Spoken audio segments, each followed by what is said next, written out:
Buenos días, buenas tardes, buenas noches, jóvenes. Depende de la hora en la que vean esta clase. El día de hoy estamos dando inicio a esta sesión de la licenciatura en Pedagogía, la asignatura Administración y Educación del tercer cuatrimestre del Centro de Enlace Vía Victoria de la Universidad Alfa Lambda. Antes que nada, jóvenes, vamos a dejar en claro qué es y qué no son actividades administrativas. A lo largo de estas sesiones hemos estado trabajando, caracterizando cada una de las diversas teorías administrativas y su vinculación a la educación. El día de hoy vamos a reiterar esta relación. Decía, es importante dejar en claro cuáles son las actividades no administrativas. Dejar de lado esa concepción errónea, ¿sí? Es importante dejar marcada esa línea de las actividades que son administrativas y las que no lo son. En primer lugar, hacer oficios, llenar formatos, archivar, enviar memorándums, firmar y demás, no son actividades administrativas. Es importante resaltar que estas son actividades secretariales, ¿sí? También es importante, en primer lugar, el ad, que significa hacia, o dirección o tendencia, viene del latín, y minister, que significa subordinación, obediencia al servicio de. ¿Sí? Si analizamos ambos términos, tenemos que administración es aquel que realiza una función bajo el mando de otro, o también aquel que presta un servicio a otro, está al servicio de otro, de la sociedad, haciéndola más productiva. ¿Sí? Esto es una palabra clara, eficiencia. Para el cumplimiento de sus objetivos, esto es eficacia. Esto es desde la postura del autor Chiavenato en el 2004, que sostiene como concepto de la administración, que es un proceso de planear, organizar, dirigir y controlar el uso de los recursos para el logro de los objetivos organizacionales. Noten, jóvenes, que hasta este momento no hablamos solamente desde el ámbito empresarial, ¿sí? Lo dejamos muy abierto. Proceso de planear, organizar, dirigir y controlar el uso de los recursos para el logro de los objetivos organizacionales. Eso es administración desde la postura de este autor. También tenemos una panorámica que es administración desde la óptica de otros autores, ¿sí? Monch Galindo sostiene que la administración, tenemos que,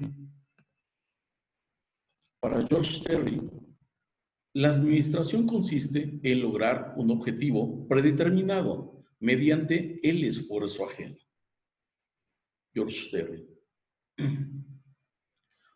Otra visión de Heath define la administración como un proceso que estructura y utiliza un conjunto de recursos orientados hacia el logro de metas para llevar a cabo tareas en un entorno organizacional. Proceso de estructuración y uso de recursos. ¿Sí? ¿Es hacer que los demás trabajen? Sonaría un tanto crudo esta premisa.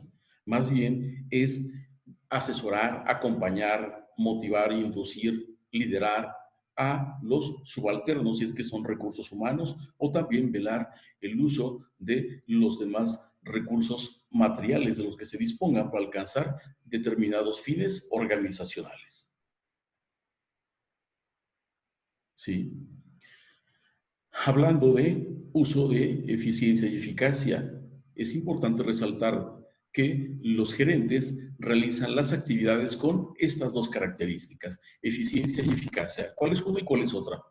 La eficacia consiste en alcanzar las metas u objetivos preestablecidos. Esa es la eficacia, hacer lo que se pensó que se tenía que hacer. Y la eficiencia consiste en lograr esas metas con el mínimo de recursos necesarios, ¿sí? Diferencia entre eficiencia y eficacia, características de los buenos gerentes desde esta óptica. Si analizamos, jóvenes, o retomamos, ¿cuál es el objeto de estudio de la administración? Principalmente nos hace alusión a las organizaciones sociales, ya que hablar de una empresa o una organización social conlleva relaciones entre varias personas, que todas estas trabajan por el logro de objetivos en común. ¿Sí? También subyace un debate epistemológico, metodológico, acerca de qué es la administración. ¿Sí? Tenemos que la administración es una influencia interdisciplinaria del campo multiplicidad al objeto de estudio y métodos de investigación. Está relacionada también con matemáticas, estadísticas, derecho, economía, contabilidad, otras ciencias como es sociología, psicología, filosofía, antropología, entre otras más. También es importante visualizar esta interrogante. ¿Es la administración una ciencia, una técnica o un arte? ¿Sí? Desde el punto de vista de ustedes jóvenes, ¿qué piensan? ¿Administrar es una ciencia, una técnica o un arte? Entendiendo que conlleva la direccionalidad de recursos de diferente índole, principalmente humanos. ¿Qué será? ¿Ciencia, técnica o arte? La administración, como ciencia, estudia el fenómeno de cómo manejar con eficiencia los recursos escasos que disponemos, ¿sí? Mediante la aplicación del método científico. Esa es la administración desde el punto de vista científico. Manejo eficiente de los recursos que se disponen. Eso es la administración como ciencia. Vamos a ver cuál es la administración como técnica. ¿Sí? Consiste en que los conocimientos generados deben tener aplicación práctica y ser llevados a cabo por especialistas debidamente capacitados, es decir, administradores que fueron formados para ser administradores, ¿sí? Y para ello solamente se requiere conocimiento teórico y, indiscutiblemente, una práctica para poder ejercer con eficiencia esta labor. Ahora, ¿cuál es la administración como arte? Hace énfasis en la manera o forma de obtener los resultados. Busca la perfección. ¿Sí? ¿De qué manera sutil se subliman los objetivos de manera que todos los integrantes de una organización o empresa ponen lo mejor de sí para alcanzar con esos objetivos? Para esto, jóvenes, se requiere una característica indiscutible que es liderazgo o talento humano, que para muchos es nato, algunos más es aprendido. Hemos hablado acerca del cumplimiento de objetivos, de administración de recursos, organización de personas. Todo esto decíamos que va engarzado al logro de metas y objetivos previamente trazados. ¿Sí? ¿Qué son las metas y objetivos? Las metas son los puntos a largo plazo que se desea realizar. Es una meta que todo organismo o empresa tienen concebidos y comparten con cada uno de sus integrantes, de manera que sea factible el logro de estas metas. Los objetivos, ¿qué son? Son las realizaciones concretas que pueden lograrse siguiendo una serie de pasos, son cuantificables y alcanzables. Una diferencia entre objetivos y metas es que los objetivos son concretos, mientras que las metas son menos estructuradas, ¿sí? Es decir, un objetivo es algo concreto, algo inmediato, ¿sí? Y la meta es el conjunto de esos objetivos, ¿sí? ¿Qué necesitamos alcanzar para que sea posible una meta? Organizada en pequeños objetivos.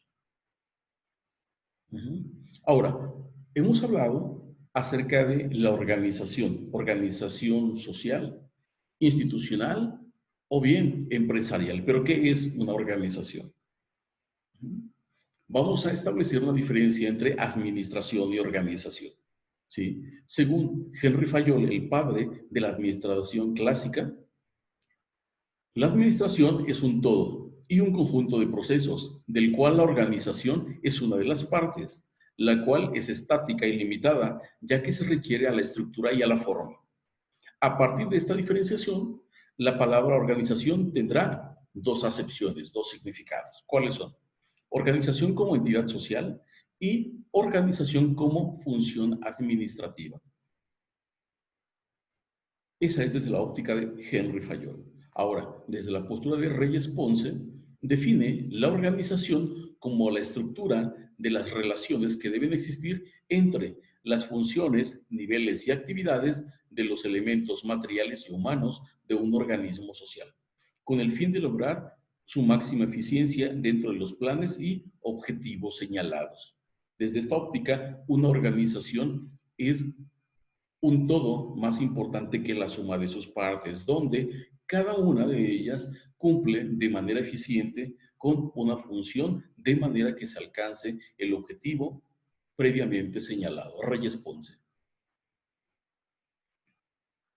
Desde la óptica de Robbins, una organización es una estructura organizacional que es como se dividen, agrupan y coordinan finalmente las tareas en el trabajo. Es decir, la forma en que se va llevando a cabo un organigrama de manera que se ubica cada uno de estos elementos en una función para la cual son aptos o bien son capacitados para llevarla a cabo. Y esta capacitación o esta función permite alcanzar el objetivo de una manera eficaz.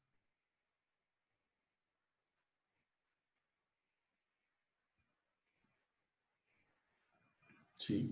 También, a lo largo de estas semanas donde hemos estado trabajando con el análisis y caracterización de cada una de las teorías de la administración, vamos ahora, ya en esta parte final de la asignatura, a hacer una recapitulación de cómo fue evolucionando esta teoría administrativa.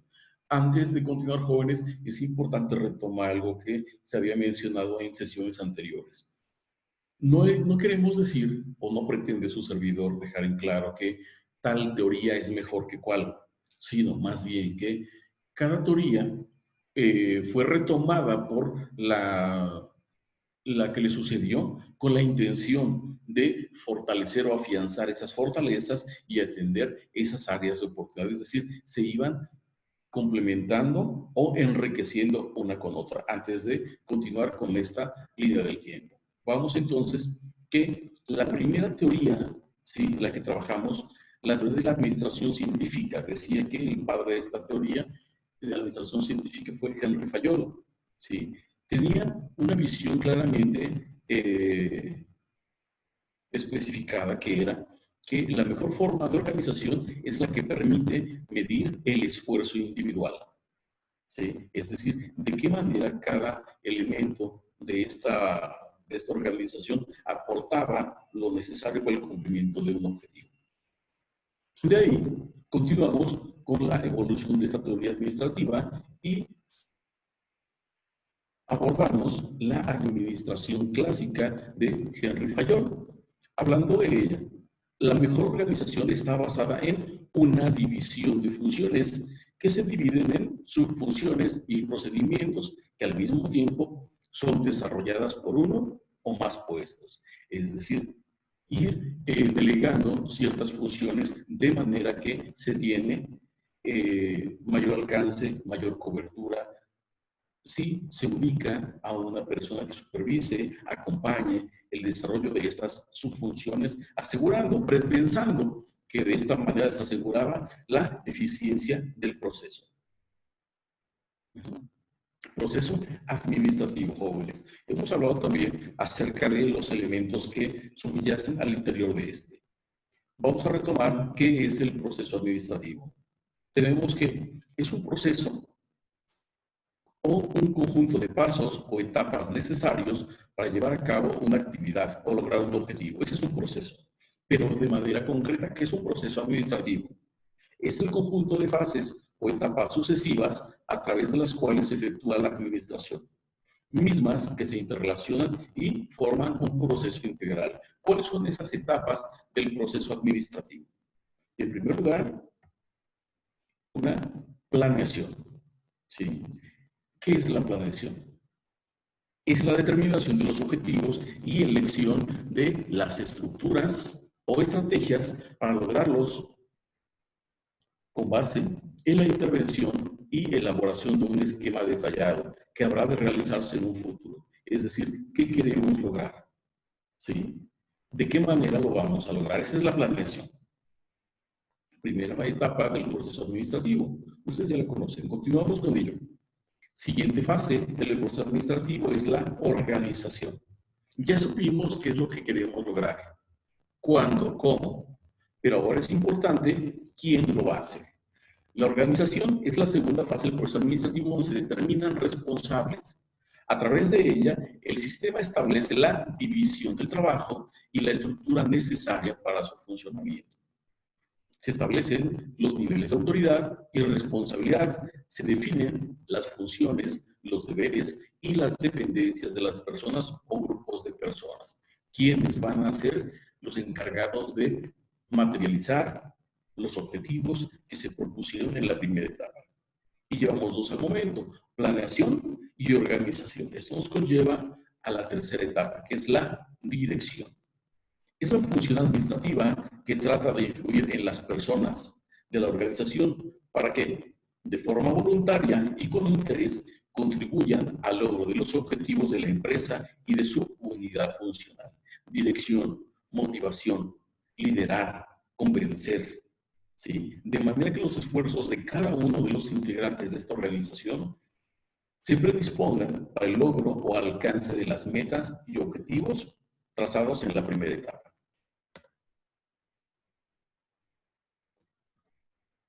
Y la última, cuarta etapa de este proceso administrativo es la etapa de control.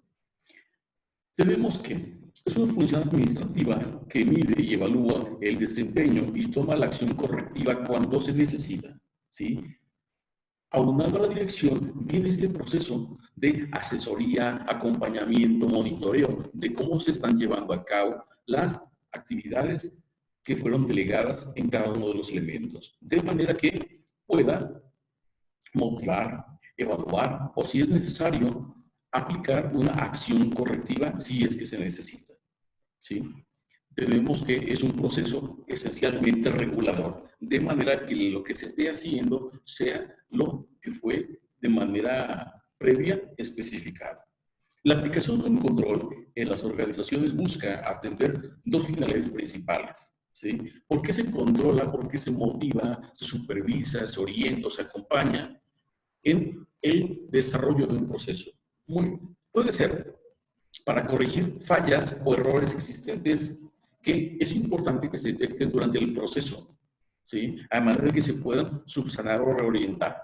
Esa es la principal, ¿sí? A través de la cual es necesario aplicar un control, o bien prevenir nuevas fallas o errores de los procesos, ¿sí? Ya sea para corregir o prevenir alguna falla en el proceso. Y reitero, esta es una función administrativa que va de la mano con la de dirección. ¿Puede un director ejercer esta función de dirección sin tener un control? Puede ser, ¿sí? Sí, se delega esa función de supervisión o acompañamiento en otros subalternos o otras funciones bajas de un organigrama. También hemos analizado, jóvenes, estos 14 principios de Fayol. ¿Sí? Fue un aporte muy importante acerca de cómo debe llevarse a cabo una administración. En primer lugar, nos habla de una división del trabajo. Es decir, se va segregando el proceso en otras subfunciones, de manera que cada integrante de la organización posea una función específica, ¿sí? Nos habla de una autoridad, ¿sí? ¿Para qué? Para monitorear, acompañar o controlar ese mismo trabajo que fue dividido, ¿sí? Al estar hablando de conjuntos de personas, organización social, es importante que se tenga una disciplina, ¿sí? Porque no se puede estar operando una organización, un grupo de personas en un estado de completa anarquía, sería el caos, ¿sí? Todo esto nos lleva a una unidad de dirección, es decir, que cada área de la empresa, de la organización, tenga un jefe en particular a quien rendirle cuentas o de quien recibir indicaciones, a alguien que conoce el área específica y posee, dentro de otras características, el conocimiento práctico o teórico para poder reorientar o controlar esa función, ¿sí? Y esto va aunado a la unidad de mando, ¿sí? Un ejemplo, que en el área de producción la persona que pueda brindar asesoría o acompañamiento sea el supervisor de área, que no sea el encargado de contaduría, que esté ajeno al proceso, de manera que pueda orientar o acompañar ese proceso, ¿sí? También, hablando nuevamente de estas cuestiones de organización social y conjunto de personas, nos habla de subordinar, en primer lugar, los intereses personales o individuales por el del bien común. Es decir, si estamos dentro de una organización, es importante salvaguardar ese objetivo, ese interés de la organización muy por encima de los intereses o necesidades personales, ¿sí? Y hablando de ello, intereses personales, la remuneración. Cobrar un sueldo justo por el trabajo devengado no es un acto de benevolencia, es un acto de justicia que cada persona que está dentro de una organización reciba esa remuneración por el trabajo que está devengando, ¿sí? Centralización, jerarquía, orden, equidad, estabilidad del personal, iniciativa, espíritu de grupo, son el resto de los principios administrativos de Henry Fayol, que esos 14 principios se retoman a lo largo de todas las teorías administrativas.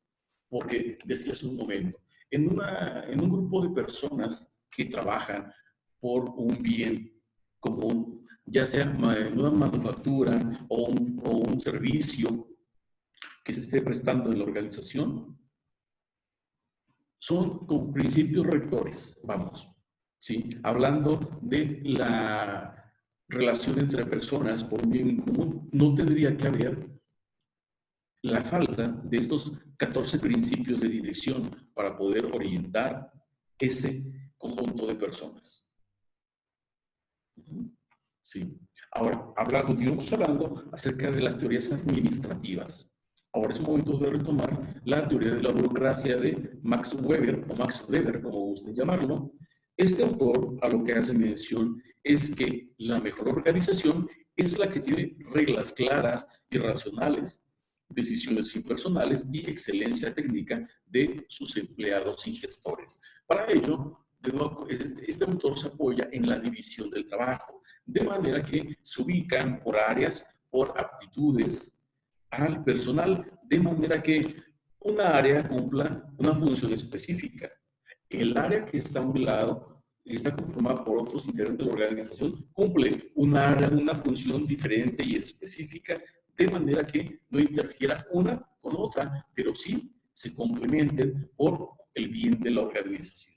Teoría de la burocracia de Max Weber.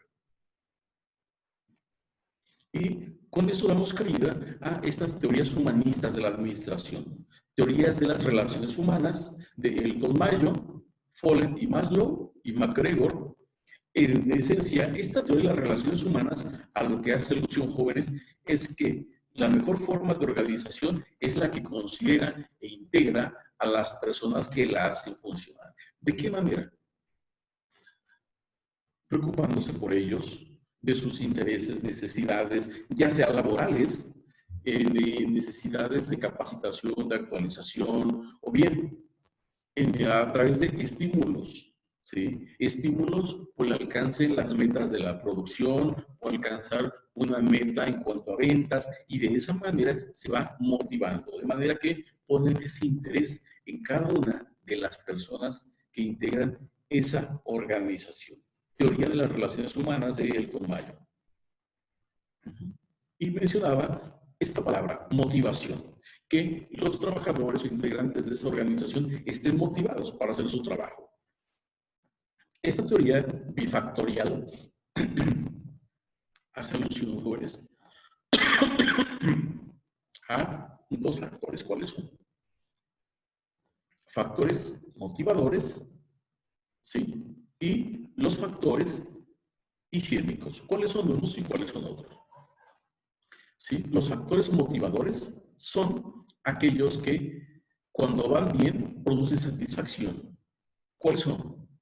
Realización exitosa del trabajo, reconocimiento del éxito obtenido por parte de los directivos y los compañeros, o promociones en la empresa, de manera que si se reconoce y se alienta el trabajo de estos integrantes, obviamente el interés que pongan en su trabajo en fechas próximas va a ser muy diferente, ¿sí? Y lo vemos, jóvenes, en las empresas, inclusive en McDonald's, cuando ven ustedes ahí a uno de la caja, el empleado del mes, de Electra, que tenemos el primero, segundo y tercer lugar en este mes por ventas a crédito, ventas totales, y se les va a motivar a través de ese reconocimiento.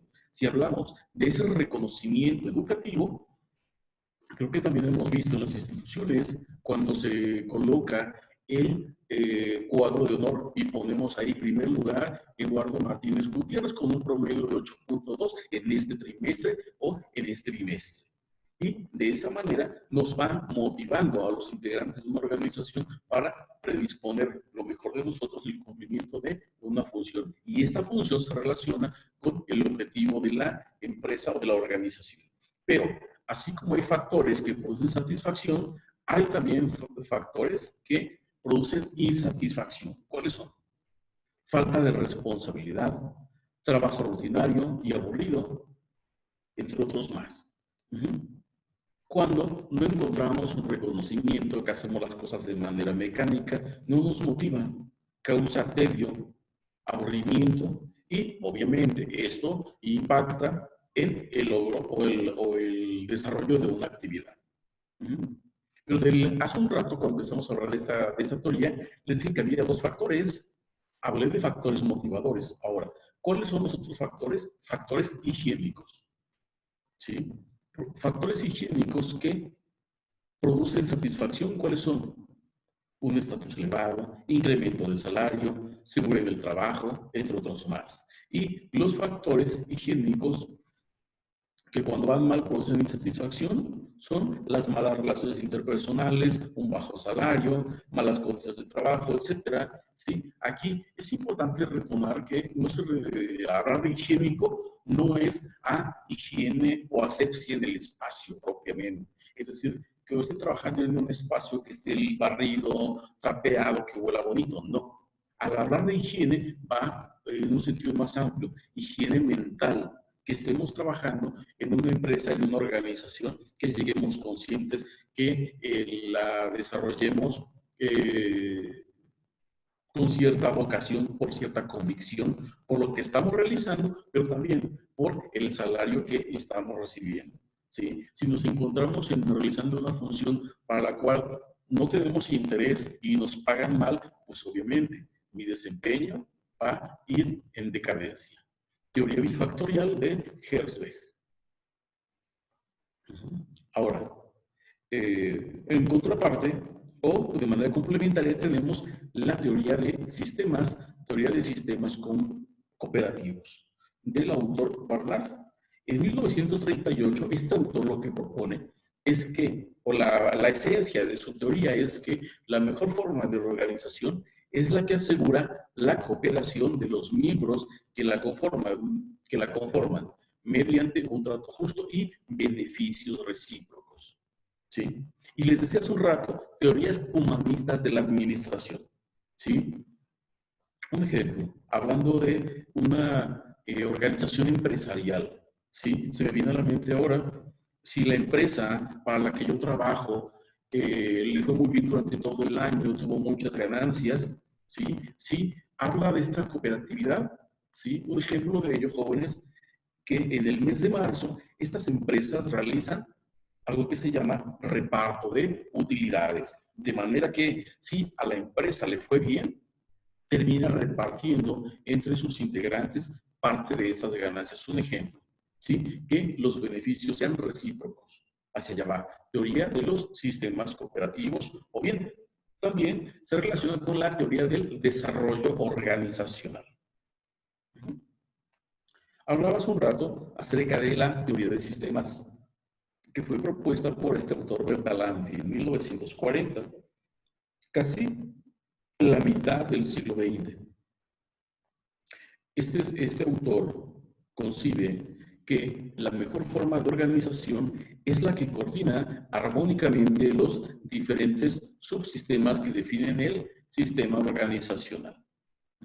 Lo que decía hace un rato, la teoría de sistemas o teoría organizacional, donde a través de una división del trabajo tenemos que hay una persona que lleva la contabilidad, hay una persona que realiza las compras, hay otra persona que realiza las ventas, hay otra persona encargada del almacenamiento y demás, de manera que si todos juntos trabajan, se logra el objetivo, que sería muy diferente que la misma persona lleva la contabilidad, que esa misma persona barriera, que se encarga de la compra de las materias primas, que también se encarga de las ventas y de la administración, pues sería muy difícil llevar a cabo ese proceso.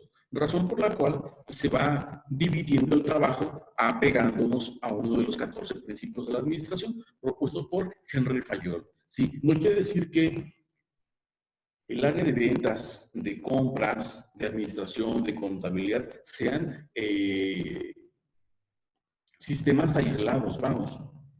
¿Sí? Son sistemas que están estrechamente relacionados para el logro o funcionamiento de una organización. Esa es la teoría de sistemas.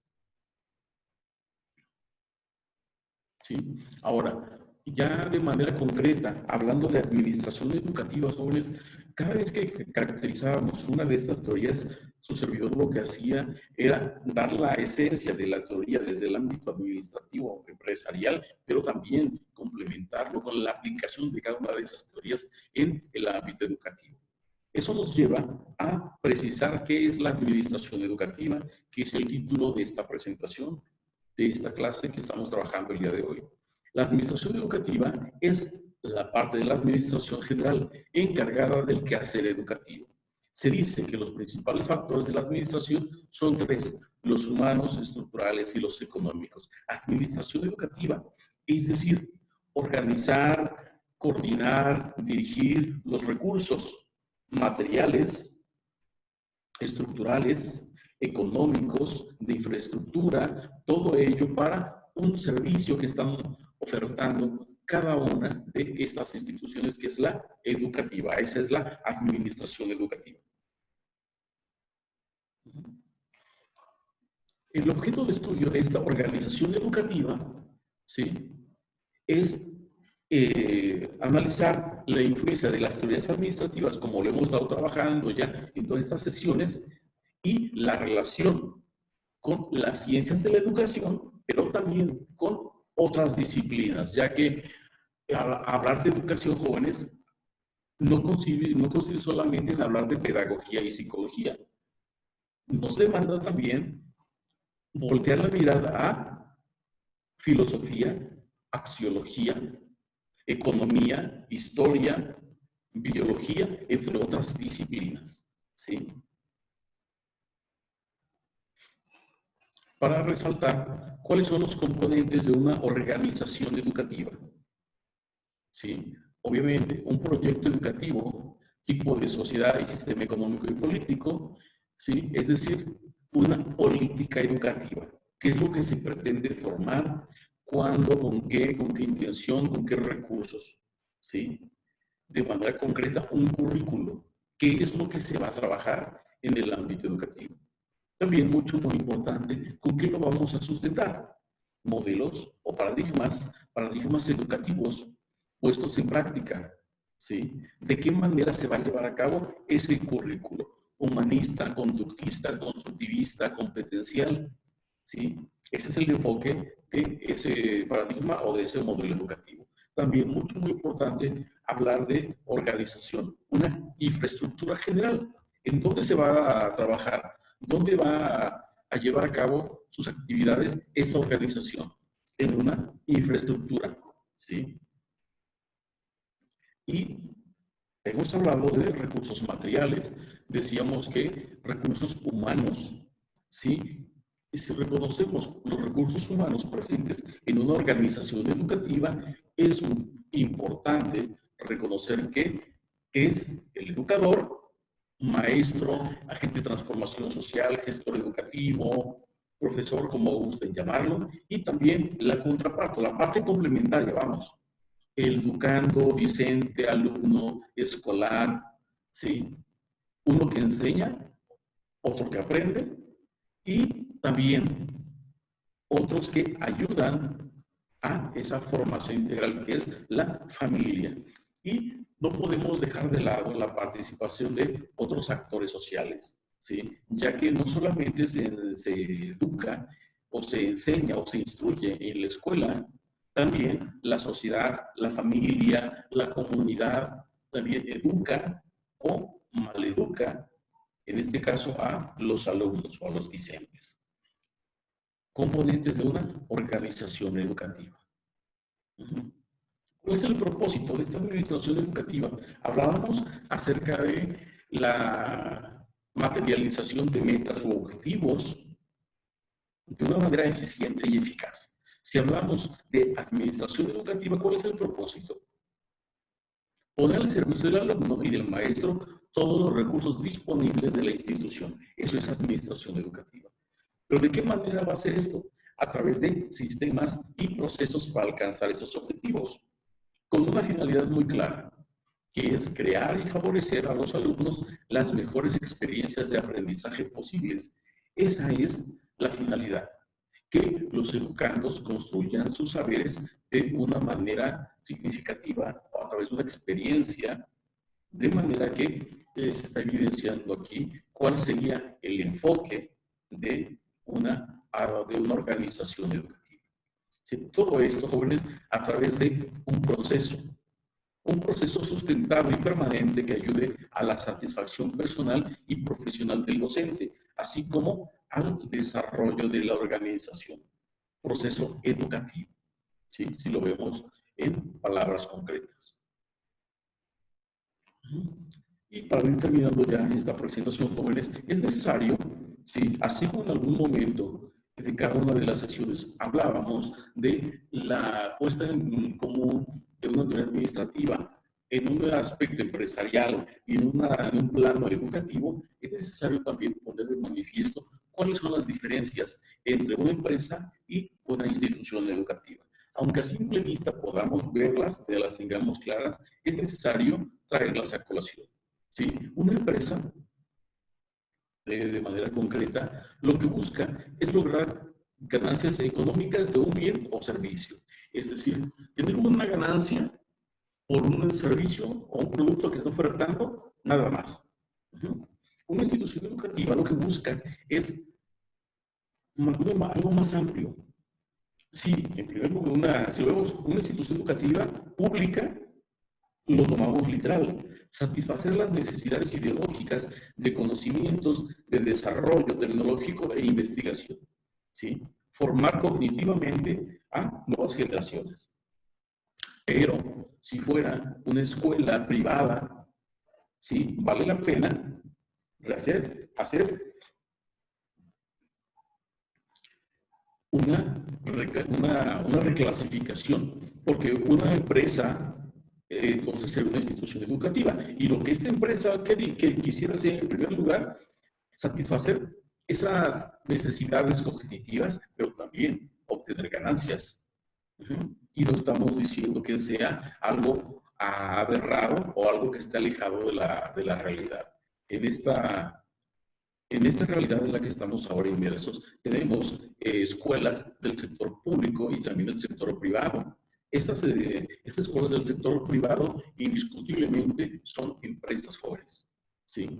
Las instituciones educativas entonces se pueden considerar una empresa, ¿sí? Ya que brinda un servicio a la sociedad, pero no siempre involucra un bien económico. Dependerá si son de índole privada o pública. Aquí, con este párrafo, se cierra la idea anteriormente expuesta. Una escuela privada puede ser una empresa, sí, o una institución educativa. Puede ser eso por sí misma, sí. Si no se está mediando una colegiatura mensual por el servicio que está ofertando, pues decíamos, es una institución pública, pero también puede ser una empresa.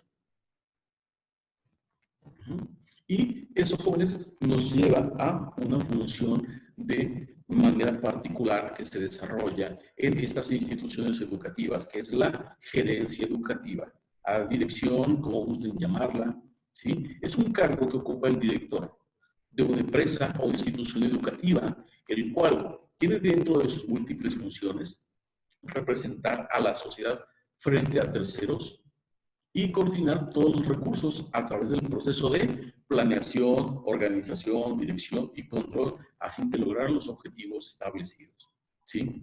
Es decir, es la parte pública o de gestión de una institución. Ese director o gerente educativo, como gusten llamarlo, ¿sí? Esta función de la gerencia educativa se apega más a las realidades y la misión que tiene la institución educativa en sí misma, debido a varios factores como la globalización en la que el mundo y sus comunicaciones han cambiado. Todos afectan a todos. Pronto nos llegan los últimos adelantos de otros países, continentes y situaciones que generalizan cada vez más nuestro pensar y actuar. Ari de Jeux concibe la acción de la gestión como un proceso de aprendizaje de la adecuada relación entre estructura, estrategia, sistemas, estilo, capacidades, gente y objetivos superiores, tanto hacia el interior de la organización como hacia el entorno, ¿sí?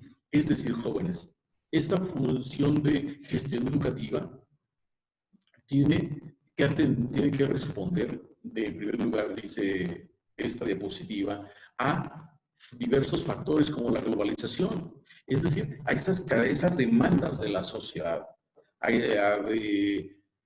adecuando los recursos de los que dispone de manera que satisfaga esas demandas de la sociedad, ¿sí? Y al hacerlo estaríamos hablando de un parámetro de calidad en la educación. Y para terminar esta presentación, jóvenes, hablando de gestión educativa o de gerencia educativa, cada una de estas dimensiones que mencionamos se concentra en este esquema. En primer lugar, dimensión institucional, ¿qué es? ¿Sí? ¿O en qué consiste, qué conlleva?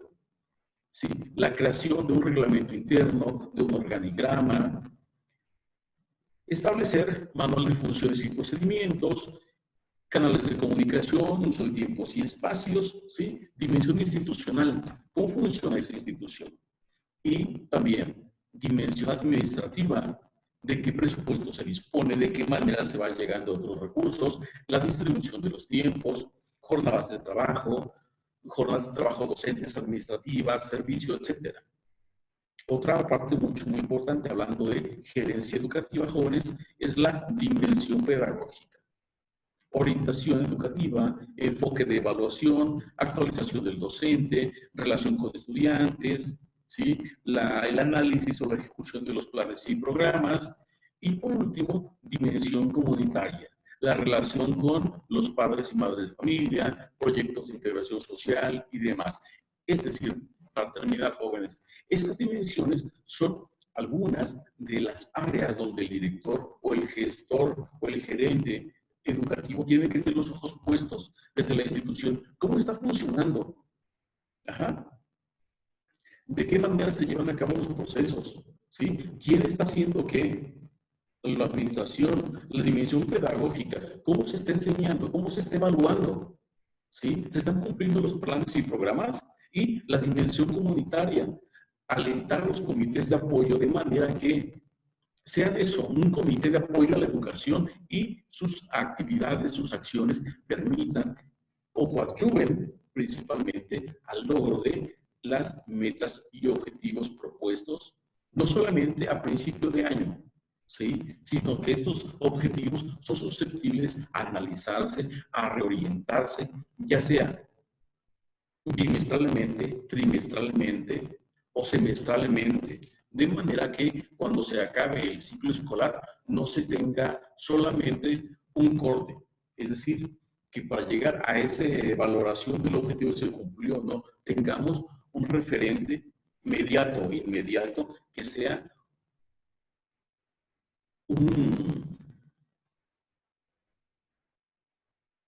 se me fue la palabra ahora, que sea un aporte fidedigno para ver si el objetivo fue alcanzado o no.